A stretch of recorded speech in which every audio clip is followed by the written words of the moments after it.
નમસ્કાર, જય શ્રી રામ મિત્રો. ફરીથી સ્વાગત છે તમારું આપણી ચેનલમાં. આજની કહાની દરેક વ્યક્તિએ ખૂબ જ સમજવા લાયક છે.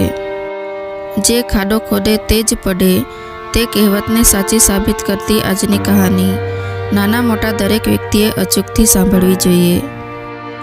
આજની કહાનીમાં આપણે કુદરતનો એવો ન્યાય જોઈશું જે તમે જીવનમાં ક્યારેય નહીં જોયો હોય. આજની કહાની સાંભળ્યા બાદ તમે તમારી આંખના આંસુ નહીં રોકી શકો. તો મિત્રો, તમને વિનંતી છે કે આ વિડીયોના અંત સુધી જોડાયેલા રહેજો અને વિડીયો પસંદ આવે તો લાઈક શેર કરજો. અને હજુ સુધી જો તમે અમારી ચેનલને સબસ્ક્રાઈબ ન કરી હોય તો અત્યારે જ સબસ્ક્રાઈબ કરી દેજો તથા કોમેન્ટ બોક્સમાં જય શ્રી રામ જરૂરથી લખી દેજો, જેથી ભગવાન શ્રી રામની કૃપા આપણા સૌ પર નિરંતર બની રહે. તો ચાલો કહાની શરૂ કરીએ. ચારે બાજુ વાતાવરણ ઉદાસ હતું. પોતાની માનો અંતિમ સંસ્કાર કરીને હમણાં જ ઘરે પાછો આવેલો સુરેશ વારંવાર પોતાની માને યાદ કરીને રડી રહ્યો હતો. આંખોમાંથી નીકળી રહેલા આંસુ બંધ થવાનું નામ નહોતા લઈ રહ્યા.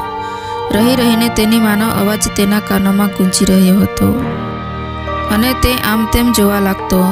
ત્યારબાદ તે રડતા રડતા બોલ્યો, આજે સવારે જ માએ ડૉક્ટર પાસે લઈ જવા માટે કહ્યું હતું, પરંતુ મેં એ કહીને ના પાડી દીધી કે આજે મારે ખૂબ જ અગત્યના કામથી બહાર જવાનું છે. હું તમને ડૉક્ટર પાસે કાલે લઈ જઈશ, પરંતુ મને એ ક્યાં ખબર હતી કે આજનો દિવસ તેમની જિંદગીનો છેલ્લો દિવસ હશે. જો હું તેમને ડૉક્ટરની પાસે લઈ ગયો હોત તો મારી માં આજે મારી પાસે હોત. સુરેશની પત્ની કવિતાની આંખોમાંથી પણ આંસુ વહી રહ્યા હતા અને તે બોલી કે ભૂલ મારી જ હતી કે માજીને એકલા મૂકીને હું બજારમાં ખરીદી કરવા માટે ચાલી ગઈ. ન જાણે એવું ઘરમાં શું થઈ ગયું કે આખા ઘરમાં આગ ફેલાઈ ગઈ અને માજી હંમેશા માટે આટલું કહીને કવિતા જોર જોરથી રડવા લાગી. પુત્ર અને પુત્રવધૂને શોકમાં આટલું રડતા જોઈને પાડોશની સ્ત્રીઓ તેને સાંત્વના આપવા લાગી અને કવિતાના વખાણ કરતા એકબીજાને વાતો કરવા લાગી કે સાસુ અને વહુની વચ્ચે કેટલો બધો પ્રેમ હતો. તેઓ મા દીકરીની જેમ રહેતા હતા, પરંતુ કુદરતના નિર્ણયને કોણ બદલી શકે? જુઓ તો રડી રડીને બિચારીની કેવી હાલત થઈ ગઈ છે. હજુ આ બધી વાતો ચાલી રહી હતી ત્યાં જ પાછળથી કોઈનો અવાજ સંભળાયો. શું થયું? આ બધું શું ચાલી રહ્યું છે? જ્યારે બધાએ પાછા વળીને જોયું ત્યારે બધા જ લોકો આશ્ચર્યચકિત થઈ ગયા, જાણે તેમના પગ નીચેથી જમીન સરકી ગઈ. ચારે બાજુ હાહાકાર મચી ગયો. કવિતાને પોતાની આંખો પર વિશ્વાસ નહોતો આવી રહ્યો. બીજી બાજુ સુરેશના ચહેરા પર આશ્ચર્યના ભાવ હતા. આખરે તે કોણ હતું કે જેના આવવાથી બધાની હેરાનીનું ઠેકાણું ના રહ્યું? તો ચાલો જાણીએ. સવિતાબેનને એક જ સંતાન હતું જેનું નામ સુરેશ હતું. પોતાના પતિના મૃત્યુ બાદ તેમની આર્થિક સ્થિતિ સારી ના હોવા છતાં પણ તેમણે પોતાના દીકરાને સારી રીતે ભણાવ્યો. પોતાની બધી જ સુખ સુવિધાઓનો ત્યાગ કરીને તેમના દીકરાએ આંખોમાં જે સપના જોયા હતા તેને પૂરા કરવા માટેનો હંમેશા પ્રયત્ન કરતા રહ્યા. સુરેશ પણ આ વાતને સારી રીતે જાણતો હતો અને હંમેશા તે પોતાની માને કહેતો કે જીવનમાં ક્યારેય પણ ગમે તેવો ખરાબ સમય આવી જાય પણ હું તમને એકલા ક્યારેય નહીં છોડું. હું હંમેશા તમારું ધ્યાન રાખીશ. તમને દરેક પ્રકારની સુખ સુવિધાઓ આપવાનો પૂરો પ્રયત્ન કરીશ. ધીમે ધીમે સમય પસાર થવા લાગ્યો. અભ્યાસ પૂરો થયા બાદ સુરેશને એક સારી નોકરી મળી ગઈ અને એ દિવસ પણ જલ્દી આવી ગયો જ્યારે કવિતા સુરેશની જિંદગીમાં તેની પત્ની બનીને આવી. સવિતાબેને પોતાની વહુને ખૂબ જ લાડ અને પ્રેમ આપ્યો. તેમને દીકરી નહોતી, એટલા માટે તેમની દીકરીના ભાગનો પ્રેમ પણ તેમણે પોતાની વહુને આપ્યો. કવિતા પણ આ ઘરમાં આવીને ખૂબ જ ખુશ હતી, પરંતુ આવું ફક્ત થોડા દિવસો માટે જ ચાલ્યું, કેમ કે કવિતાને પોતાની મા સાથે ફોન પર વાતો કરવાનું ખૂબ જ ગમતું અને તેની બહેનપણીઓ સાથે પાર્ટી અને શોપિંગ પર જવાનું પસંદ હતું. પોતાની જાત પર પૈસા ખર્ચ કરવા અને નવા નવા ડ્રેસ ખરીદવા તેને ખૂબ જ પસંદ હતા. પરંતુ જ્યારે સવિતાબેન તેમની વહુ કવિતાને કોઈ કામ કરવા માટે કહેતા ત્યારે તેને પરેશાની થવા લાગતી. તે ઘરની જવાબદારી લેવા માટે સહેજ પણ તૈયાર નહોતી. હવે ફક્ત તેને પોતાની સાસુમાં ખામીઓ જ દેખાવા લાગી હતી. હંમેશા કવિતા પોતાની બહેનપણીઓને ફોન પર એ જ કહેતી કે ન જાણે હું કેવી જગ્યાએ આવીને ફસાઈ ગઈ છું. અહીંયા તો દરેકને ફક્ત પોતાનાથી જ મતલબ છે. આ લોકો એવું જ ઈચ્છે છે કે આખો દિવસ હું ફક્ત કામ જ કરતી રહું. વહુના નામ પર મફતની નોકરાણી આ લોકોને જોઈતી હતી. આખો દિવસ રસોડામાં જ મારો સમય પસાર કરતી રહું છું. મારી પોતાની કોઈ જિંદગી છે જ નહીં. ક્યારેક તો મન કરે છે કે કોઈ જગ્યાએ જઈને મરી જાઉં. સવિતાબેન એ સારી રીતે જાણતા હતા કે તેમની વહુને ઘરમાં કામ કરવામાં ઇન્ટરેસ્ટ નથી. તેમની વહુને કોઈ વધારે પરેશાની ના થાય એટલા માટે ઘરના બધા જ કામ અને બીજી બધી જવાબદારી તે સારી રીતે સંભાળી લેતા હતા. વધતી જતી ઉંમરના કારણે હવે તેમને કામ કરવામાં મુશ્કેલી પડી રહી હતી. એટલા માટે કોઈક વાર તે પોતાની વહુને થોડી મદદ કરવા માટે કહેતા. પરંતુ આ વાત પર કવિતા ખીજાઈ જતી અને ગુસ્સામાં આવીને બળબડવા લાગતી કે આ ઘરમાં આવીને તો મારી જિંદગી જ બરબાદ થઈ ગઈ છે. પોતાની વહુના આ પ્રકારના વર્તનના કારણે પરેશાન થઈને સવિતાબેને તેને કોઈ પણ કામ કહેવાનું છોડી દીધું. ધીરે ધીરે સમય પસાર થવા લાગ્યો, પરંતુ કવિતાના વર્તનમાં કોઈ પણ પ્રકારનું પરિવર્તન આવ્યું નહીં. સુરેશ પણ પોતાની પત્નીના આવા વર્તનથી પરેશાન હતો, પરંતુ જ્યારે તે તેને સમજાવવાની કોશિશ કરતો ત્યારે કવિતા તેની સાથે ઝઘડો શરૂ કરી દેતી. એટલા માટે મજબૂર થઈને તેણે ઘરના કામ કરવા માટે એક કામવાળી બાઈને રાખી લીધી હતી, જેના કારણે ઘર ખર્ચનો વધારે ભાર સુરેશ પર પડવા લાગ્યો. હવે સુરેશ તેની પત્નીને ફાલતુ ખર્ચ માટે વધારે પૈસા નહોતો આપી શકતો. પરંતુ થોડા દિવસ પસાર થયા ત્યારે કવિતાએ ડાયમંડ નેકલેસ લેવા માટેની જીદ પકડી, પરંતુ સુરેશ તેને ટાળતો રહ્યો. પરેશાન થઈને કવિતાએ પોતાની માને ફોન કરીને આ બધી વાત જણાવી અને કહ્યું કે માં, જ્યારથી હું લગ્ન કરીને આ ઘરમાં આવી છું ત્યારથી હું પરેશાન થઈ ગઈ છું. ન જાણે કેવા ભિખારીઓના ઘરે હું આવી ગઈ છું. તમારા જમાઈથી તો મારી એક ડિમાન્ડ પણ પૂરી નથી થઈ શકતી. હવે મારાથી દરરોજ આવી રીતે મન મારીને નથી જીવી શકાતું. પોતાની દીકરીને આ રીતે પરેશાન જોઈને કવિતાની માં બોલી કે દીકરી, તારે આવી રીતે મન મારીને જીવવાની કોઈ જરૂર નથી. જ્યાં સુધી સુરેશ તારી વાત ન માને ત્યાં સુધી તું પોતાની જીદ પર અડેલી રહેજે. પોતાની માની આ વાત કવિતાના દિમાગમાં એકદમ સારી રીતે બેસી ગઈ. એક દિવસે જ્યારે સુરેશ ઓફિસેથી ઘરે પાછો આવ્યો ત્યારે તે ખૂબ જ થાકેલો હતો. ઘરે આવીને જેવી જ તેણે પોતાની બેગ નીચે મૂકી ત્યારે સામે તેની પત્ની કવિતાનો ગુસ્સાથી ફૂલેલો ચહેરો તેણે જોયો. કદાચ સુરેશ તેની પત્નીના ગુસ્સાનું કારણ જાણતો હતો, એટલા માટે તેણે કવિતાને પાણી લાવવા માટે પણ કહ્યું નહીં અને ચૂપચાપ પોતાની જાતે જ રસોડામાં જઈને પાણીનો ગ્લાસ ભરીને લઈ આવ્યો. પરંતુ કવિતા ક્યાં ચૂપ રહેવાની હતી. તે ચિલ્લાવીને બોલી, તમને ખબર છે કે આજે કિટ્ટી પાર્ટીમાં મારું કેટલું બધું અપમાન થયું. મારી બધી જ બહેનપણીઓ પોતાના ડાયમંડના ઘરેણાં એકબીજાને દેખાડી રહી હતી અને હું પાછલા 6 મહિનાથી તમારા પાસે ડાયમંડ નેકલેસની માંગ કરી રહી છું. તે પણ તમે મને લાવીને આપી શક્યા નથી. હવે તો હદ થઈ ગઈ છે કંજૂસીની. મારી એટલી મોટી ડિમાન્ડ પણ નહોતી કે જે તમે પૂરી ના કરી શકો. હું તમને જણાવી દઉં છું કે ફરીવાર જ્યારે હું કિટ્ટી પાર્ટીમાં જઈશ તો હું પોતાનો હીરાનો હાર પહેરીને જ જઈશ. કવિતાએ ગુસ્સામાં આવીને આ વાત કરી ત્યારે સુરેશે તેને પ્રેમથી સમજાવતા કહ્યું કે જો કવિતા, અત્યારે મારી પાસે એટલા પૈસા નથી કે તને ડાયમંડનો નેકલેસ લાવી આપું, અને માં બીમાર રહે છે, તેમની દવાઓનો પણ ખર્ચો થાય છે, અને પાછું હવે કામવાળી બાઈને પણ ઘરમાં રાખી લીધી છે તો હવે ખર્ચો પણ વધી ગયો છે. જ્યારે મારી પાસે વ્યવસ્થા થશે ત્યારે હું તને તારી પસંદગીની જ્વેલરી લાવી આપીશ. પોતાના પતિની વાત સાંભળીને કવિતા તે સમયે ચૂપ રહી અને ડાયમંડ નેકલેસના સપના જોવા લાગી.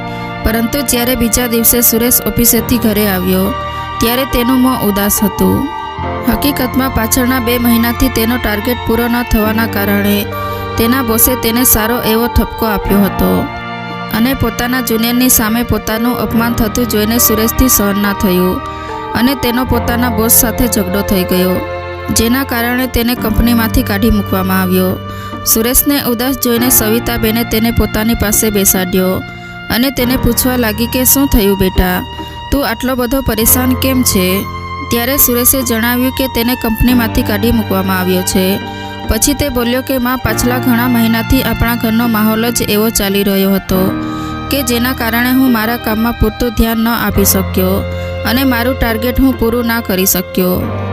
જેના કારણે બોસ મને ખરી ખોટી સંભળાવવા લાગ્યા, પરંતુ હું પણ કેવી રીતે સહન કરી શકતો. ગુસ્સામાં આવીને મેં પણ તેમને 2 વાત કહી દીધી અને આ કારણે જ મને કંપનીમાંથી કાઢી મૂકવામાં આવ્યો. પરંતુ ચિંતા કરવાની કોઈ જરૂર નથી, મને આનાથી પણ વધારે સારી નોકરી મળી જશે.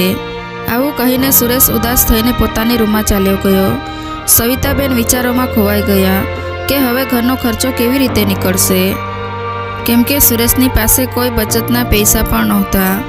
એક પૈસો ભેગો કરીને તેણે જે કંઈ પણ બચત કરી હતી તેનો ઉપયોગ તેણે આ ઘર ખરીદવામાં કરી દીધો હતો. પોતાના દીકરાની ચિંતા સવિતાબેનને સતાવી રહી હતી. બીજી બાજુ જ્યારે સુરેશે પોતાની નોકરી છૂટવાની વાત કવિતાને જણાવી ત્યારે કવિતા એ વિચારીને પોતાનું માથું પકડીને બેસી ગઈ કે હવે તે પોતાના મોજ શોખ કેવી રીતે પૂરા કરી શકશે. ત્યારબાદ સુરેશે પોતાની મજબૂરી જણાવતા તેની પત્નીને કહ્યું, કવિતા, આવી પરિસ્થિતિમાં મને તારી મદદની ખાસ જરૂર છે. ત્યારે કવિતા હેરાન થઈને બોલી કે હું તમારી કેવી રીતે મદદ કરી શકું. ત્યારે સુરેશે કહ્યું કે તું ઈચ્છો તો મારી મદદ કરી શકું છું. આ વાત પર કવિતા પ્રશ્નવાચક નજરોથી તેની સામે જોવા લાગી. ત્યારે સુરેશ બોલ્યો, કદાચ જો મને આવતા મહિના સુધી નોકરી ના મળી તો આ ઘરનો ખર્ચો કાઢવો ખૂબ જ મુશ્કેલ થઈ જશે અને આવી પરિસ્થિતિમાં આપણે કામવાળી બાઈનો ખર્ચો નહીં ઉઠાવી શકીએ. તો થોડા દિવસો માટે તું મા સાથે આ ઘરના બધા જ કામ સંભાળી લે, કેમ કે આ સમયે એક પૈસાની બચત કરવી આપણા માટે ખૂબ જ જરૂરી છે. સુરેશની વાત સાંભળીને કવિતા મોં ચઢાવીને બોલી કે તમે તો જાણો જ છો કે મારાથી આ બધા કામ નહીં થઈ શકે. ઘણી મુશ્કેલીથી હું મારા પોતાના માટે થોડો સમય કાઢી શકું છું. ત્યારે સુરેશ બોલ્યો કે કવિતા, જ્યારે મને સારી નોકરી મળી જશે ત્યારે તું જે માંગીશ તે હું તને લાવીને આપીશ. પ્લીઝ ફક્ત 2 મહિના માટે તું એડજસ્ટ કરી લે. સુરેશની આ વાત સાંભળીને કવિતા ઘરના બધા જ કામમાં પોતાની સાસુને મદદ કરવા માટે રાજી થઈ ગઈ. 1 અઠવાડિયું પસાર થઈ ગયું હતું, પરંતુ સુરેશને ઘણી બધી કોશિશ કરવા છતાં પણ નોકરી નહોતી મળી રહી. બીજી બાજુ સવિતાબેન જેવા જ બપોરની રસોઈ બનાવવા માટે રસોડામાં ગયા ત્યારે જમીન પર પાણી ઢોળાયેલું હતું, જેના કારણે અચાનક તેમનો પગ લપસી ગયો અને જોરથી તે જમીન પર પડી ગયા. સુરેશે તેમનો ચિલ્લાવાનો અવાજ સાંભળ્યો અને તરત જ તે દોડતો દોડતો રસોડામાં પહોંચી ગયો અને તેની પત્નીની મદદ લઈને સવિતાબેનને તેણે જેમ તેમ કરીને તેમના પલંગ પર સુવડાવ્યા. પરંતુ સવિતાબેન પીડાથી તડફી રહ્યા હતા અને ધીરે ધીરે દર્દ અસહનીય બની ગયું. તેમની આ ખરાબ હાલત જોઈને સુરેશ તેમને ડૉક્ટર પાસે લઈ ગયો. ડૉક્ટરે તપાસ કરી ત્યારે ખબર પડી કે તેમના એક હાથના હાડકામાં થોડું ફ્રેક્ચર થઈ ગયું છે. તેમની કમરમાં પણ ખૂબ જ વધારે દર્દ થઈ રહ્યું હતું, જેના કારણે ડૉક્ટરે તેમને થોડા સમય માટે બેડ રેસ્ટ કરવાની સલાહ આપી. નોકરી છૂટવાના અને પોતાની માની આ ઈજાના કારણે સુરેશ ખૂબ જ વધારે પરેશાન થઈ ગયો હતો અને ઘરનો ખર્ચો પણ હવે વધી ગયો હતો. પરંતુ તેનાથી પણ વધારે કવિતા પરેશાન થઈ ગઈ હતી, કેમ કે એક બાજુ કામવાળી બાઈ પણ ચાલી ગઈ હતી અને બીજી બાજુ તેની સાસુમાં જે આખો દિવસ ઘરમાં એક કામવાળી બાઈની જેમ કામ કરતી હતી તે હવે પથારીવશ થઈ ગયા હતા. હવે રસોઈ બનાવવી, ઘરની સાફ સફાઈ કરવી, વાસણ ઘસવા અને કપડાં ધોવા જેવા બધા જ કામોની જવાબદારી કવિતા પર આવી ગઈ હતી. સાથે સાથે તેને સવિતાબેનના બધા જ કામ પણ કરવા પડતા હતા. પરંતુ સવિતાબેન લાકડીના સહારે બાથરૂમ સુધી તો જેમ તેમ કરીને જતા રહેતા હતા. તેમને ભોજન આપવું, દવા આપવી અને તેમના નાના નાના કામ કરવા કવિતાને મુશ્કેલ લાગતા હતા. સુરેશ દરરોજ નોકરીની તલાશમાં સવારે ઘરેથી નીકળી જતો હતો અને બાળકોને પણ સ્કૂલે જવાનું રહેતું હતું. એટલા માટે કવિતાને પણ સવારે વહેલા ઉઠી જવું પડતું હતું. એક દિવસે સવારે ચા નાસ્તો કરીને કવિતા પોતાની રૂમમાં જઈને બેઠી અને પોતાની મા સાથે ફોન પર વાતો કરવા લાગી. તું જાણતી નથી કે મારા પર કેટલી બધી મુસીબત આવી ગઈ છે. આખો દિવસ કામવાળી બાઈની જેમ ઘરના કામમાં પરોવાયેલી રહું છું. એક ક્ષણ માટે પણ મને આરામ નથી મળતો. નોકરાણી કરતાં પણ ખરાબ હાલત થઈ ગઈ છે તમારી દીકરીની. હજુ કવિતા પોતાની મા સાથે ફોન પર વાતો કરી રહી હતી કે તેવામાં જ સવિતાબેનનો અવાજ સંભળાયો કે વહુ, મારા માટે 1 કપ ચા બનાવી આપ, મને ખૂબ જ ઠંડી લાગી રહી છે. પોતાની સાસુની વાત સાંભળીને કવિતા પોતાની માને કહેવા લાગી કે શું જણાવું માં, ન જાણે ક્યારે મારી સાસુ ઠીક થશે. હવે તો આટલા બધા દિવસો થઈ ગયા હોવા છતાં પણ એ પથારીમાં પડી રહે છે. મને તો લાગે છે કે તેમને કોઈ પણ પ્રકારની ઈજા નથી થઈ. આ તો ફક્ત ઈજા થવાનું નાટક કરી રહ્યા છે. આખો દિવસ ઘરના કામ કરતાં કરતાં હું તો પાગલ જ થઈ જઈશ. અને બીજી બાજુ આ મહારાણી આખો દિવસ પથારીમાં આરામ કર્યા કરે છે. મા અને દીકરી વચ્ચે આ બધી વાતો થઈ રહી હતી કે ફરીથી સવિતાબેનનો અવાજ સંભળાયો. કવિતા બહુ બાકીનું બધું કામ થઈ ગયું હોત તો મને ચા અને નાસ્તો આપી દે. મને ખૂબ જ ભૂખ લાગી છે. સાસુનો અવાજ સાંભળીને કવિતા ફોન મૂકીને ગુસ્સામાં ઊભી થઈ ગઈ અને પગ પછાડતા તે રસોડામાં ચાલી ગઈ. ફટાફટ ચા બનાવીને સાથે 2 રોટલીઓ મૂકીને પોતાની સાસુની સામે ડીશ પટકીને તે બોલી, થોડીવાર માટે રાહ નહોતા જોઈ શકતા તમે? આખરે હું પણ માણસ છું. સવારથી કામ કરતાં કરતાં થાકી ગઈ હતી અને થોડીવાર માટે પોતાની રૂમમાં જઈને હું આરામ કરવા લાગી તો કઈ આફત આવી પડી હતી તમારા પર. પોતાની વહુની આ તીખી વાતો સાંભળીને સવિતાબેન પોતાની આંખોમાં આંસુ સાથે બોલ્યા, વહુ, મને પણ વારંવાર તને હેરાન કરવી સારું નથી લાગતું, પરંતુ શું કરું? મજબૂરીના કારણે હું પથારી વશ છું. મારી હાલત આવી ના હોત તો હું ક્યારની ઊભી થઈ જાત. અને એમ પણ સુખ દુઃખ અને પરેશાનીમાં જ પરિવારના સભ્યો જ એકબીજાના કામમાં આવે છે ને. ત્યારે કવિતા બોલી કે જ્યારે બેઠા બેઠા બધું જ મળી રહ્યું છે તો ફાલતુમાં આ ભાષણ આપવાની ક્યાં જરૂર છે?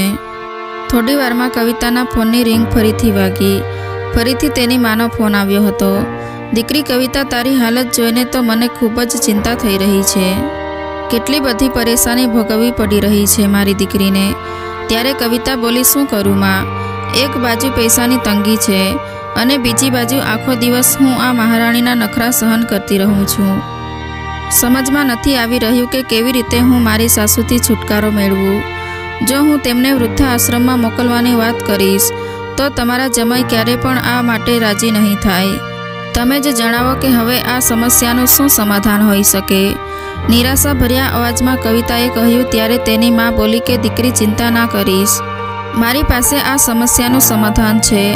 પોતાની માની આ વાત સાંભળીને કવિતા ખૂબ જ ખુશ થઈ ગઈ અને પૂછવા લાગી કે એવો કયો ઉપાય છે, મને પણ જણાવો.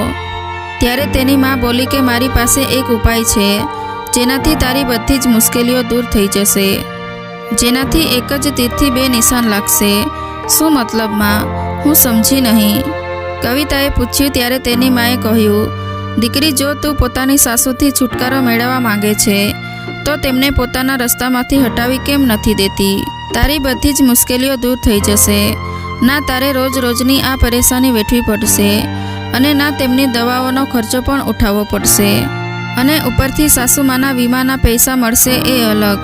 પોતાની માની આ વાત સાંભળીને કવિતા બોલી કે શું માં, તમે કેવી વાત કરી રહ્યા છો? આ કેટલો વાહિયાત આઈડિયા છે તમારો. હું કેવી રીતે મારી સાસુને મારા રસ્તામાંથી હટાવી શકું? આના પહેલાં કે તેની માં કંઈ બોલે, દરવાજા પર કુરિયરવાળાએ બેલ વગાડ્યો. ત્યારે કવિતાએ ફોન મૂકી દીધો અને કુરિયર લઈને ફરીથી તે પોતાના કામમાં વ્યસ્ત થઈ ગઈ. પરંતુ કામ કરતાં કરતાં તેને પોતાની માની કહેલી બધી વાતો યાદ આવી રહી હતી. કવિતા આખો દિવસ એ વિચારમાં ડૂબેલી રહી કે આખરે કેવી રીતે આ પ્રશ્નનું સમાધાન કરી શકાય. ત્યારબાદ તે પોતાની મા દ્વારા આપવામાં આવેલી સલાહ વિશે વિચારવા લાગી. પહેલાં જ્યારે તેની માએ કહેલી વાત એકદમ ફાલતુ લાગી રહી હતી, હવે તે જ દિશામાં આગળ વધવાનો વિચાર કરી રહી હતી. તેને એવું લાગી રહ્યું હતું કે આવું કોઈ પગલું ભરીને તે પોતાની બધી જ પરેશાનીઓથી આઝાદ થઈ જશે. અને ઘણો બધો વિચાર કર્યા બાદ તેને એક આઈડિયા આવ્યો. બીજા દિવસે સવાર પડી ત્યારે સવિતાબેને તેમના દીકરાને કહ્યું કે દીકરા, આજે ડૉક્ટરને બતાવવા માટે જવાનું છે. ત્યારે સુરેશ બોલ્યો કે માં, આજે તો નહીં જઈ શકીએ, આજે મારું ઇન્ટરવ્યૂ છે અને મને લાગે છે કે આજે મારી વાત બની જશે અને મને નોકરી મળી જશે. હું તમને આવતીકાલે ડૉક્ટરને બતાવવા લઈ જઈશ. આવું કહીને સુરેશ પોતાની માના આશીર્વાદ લઈને ઇન્ટરવ્યૂ આપવા માટે ચાલ્યો ગયો. બધા લોકોના ગયા બાદ કવિતા પોતાના નાપાક ઈરાદાઓને પાર પાડવામાં લાગી ગઈ. રસોડામાં જઈને તેણે ગેસની બોટલનું રેગ્યુલેટર ખુલ્લું મૂકી દીધું અને જલ્દીથી પૈસા અને ઠેલો લઈને શાકભાજી લેવા માટે માર્કેટમાં જતી રહી. જતા સમયે તેણે ઘરની લાઇટો પણ બંધ કરી દીધી હતી. હવે સવિતાબેન ઘરે એકલા હતા. તેઓ તે સમયે ઘેરી ઊંઘમાં હતા. કવિતાના ગયા બાદ થોડા સમય પછી તેઓ ઊંઘમાંથી જાગી ગયા સવિતાબેને તેમની વહુ કવિતાને પાણી લાવવા માટે બૂમ પાડી, પરંતુ ના તો કવિતાનો જવાબ આવ્યો કે ના તો તે પાણી લઈને આવી. લગભગ 1 કલાક પસાર થયા બાદ રસોડામાં આગ લાગી ગઈ અને આખા ઘરમાં ધુમાડો ફેલાઈ ગયો. જ્યારે કવિતા બજારમાંથી પાછી આવી ત્યારે દૂરથી જ તેને પોતાના ઘરમાંથી ધુમાડો નીકળતો દેખાયો.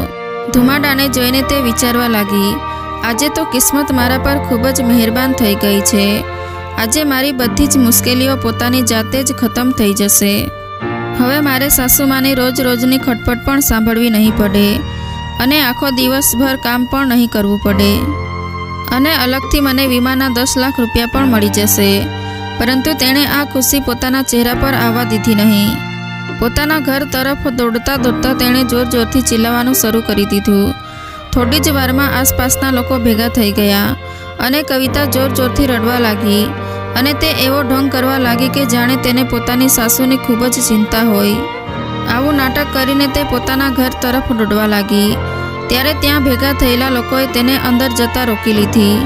એ સમયે સુરેશ પણ ઘરે પાછો આવી ગયો હતો. એને નોકરી મળી ગઈ હતી. તેના કારણે તે ખૂબ જ ખુશ હતો. પરંતુ જેવો જ તે ઘરે પાછો આવ્યો ત્યારે તેણે જોયું કે ફાયર બ્રિગેડવાળા તેના ઘરમાં લાગેલી આગ બુઝાવી રહ્યા હતા. ઘરની બહાર ખૂબ જ ભીડ જામી ગઈ હતી અને કવિતા જોરથી રડી રહી હતી અને ચિલ્લાવી રહી હતી. વારંવાર ચીસો પાડીને તે બોલી રહી હતી કે કોઈ મારી સાસુમાને બચાવી લો. તેની આ વાત સાંભળીને સુરેશના હાથોમાંથી મીઠાઈનો ડબ્બો નીચે પડી ગયો અને તે કાપતા અવાજમાં બોલ્યો કે કવિતા, આખરે થયું છે શું અને માં ક્યાં છે? ત્યારે કવિતાએ રડતા ઘરની તરફ ઈશારો કરીને જણાવ્યું કે માં ઘરમાં છે. આટલું સાંભળતા જ માનો પોકાર કરતો સુરેશ ઘરની તરફ દોડ્યો, પરંતુ ત્યાં સુધી ખૂબ જ મોડું થઈ ગયું હતું.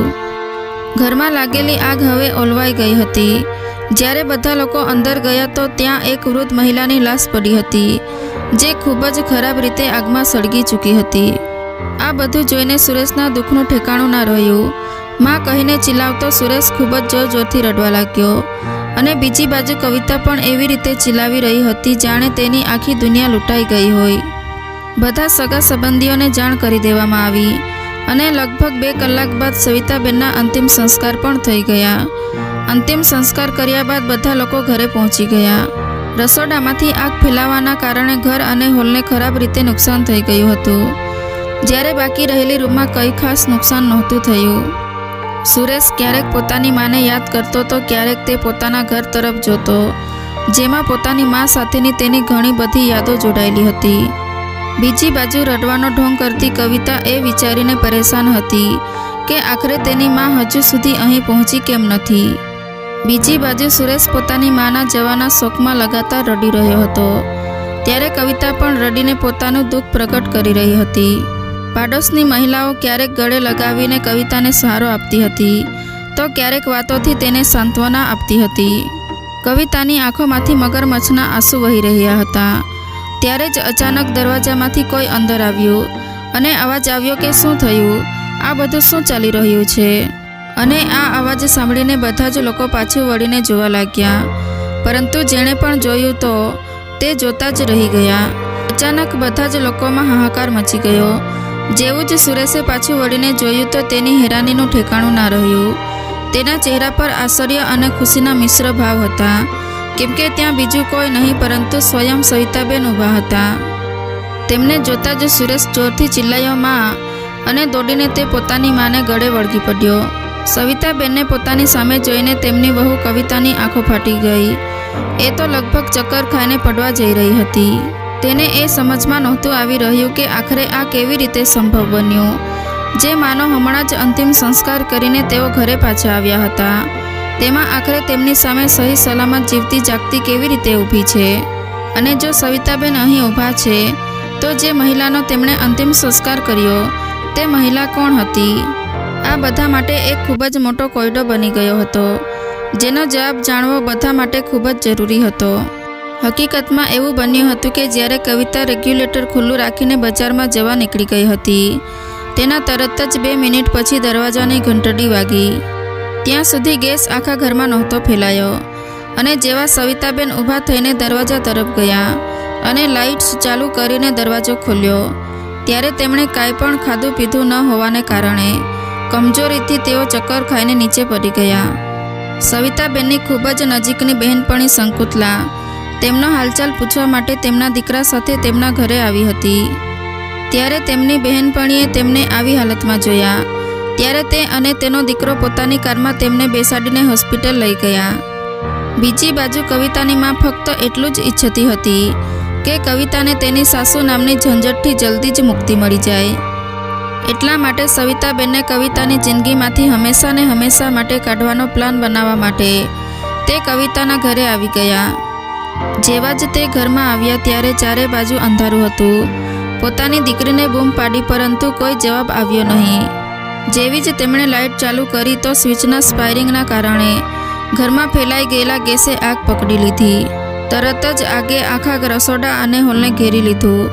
કવિતાની માં તે આગની ઝપેટમાં આવી ગયા અને આગમાં સળગવા લાગ્યા. તેઓ જોર જોરથી ચીસો પાડવા લાગ્યા, પરંતુ ધુમાડાના કારણે તેમને કાંઈ પણ દેખાઈ નહોતું રહ્યું અને બહાર નીકળવાનો અને પોતાનો જીવ બચાવવાનો કોઈ પણ રસ્તો નજર નહોતો આવી રહ્યો.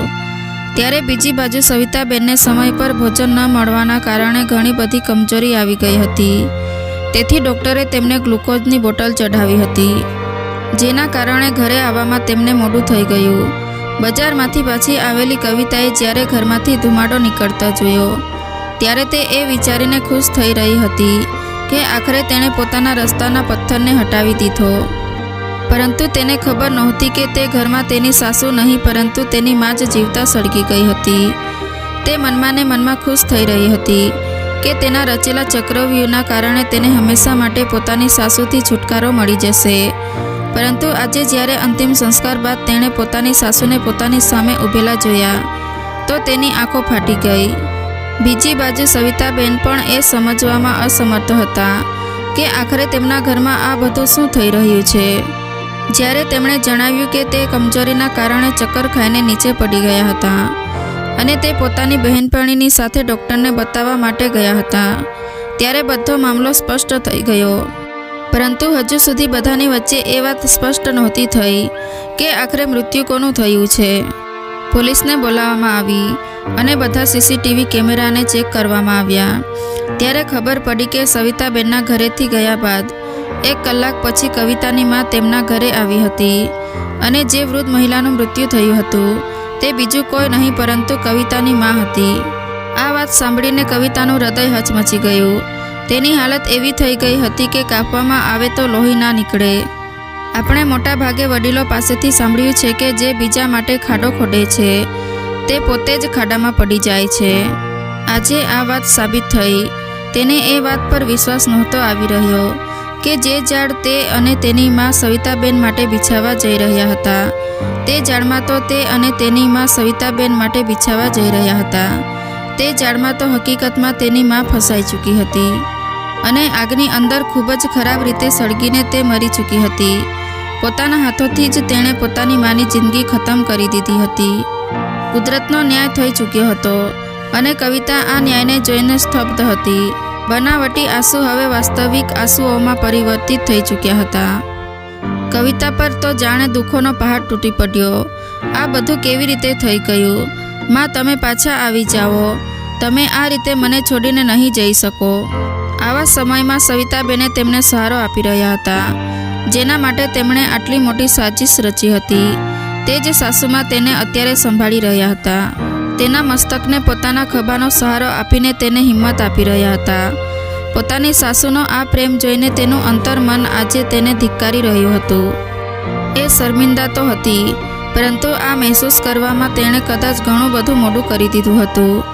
આખા ઘરમાં કવિતાના જોર જોરથી રડવાનો અવાજ ગૂંજી રહ્યો હતો.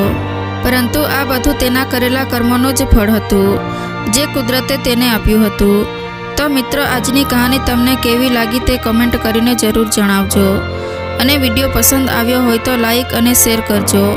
તથા ચેનલ પર નવા હોવ તો ચેનલને સબસ્ક્રાઈબ જરૂરથી કરજો. ફરી મળીશું એક નવા વિડીયો સાથે. જય શ્રી રામ.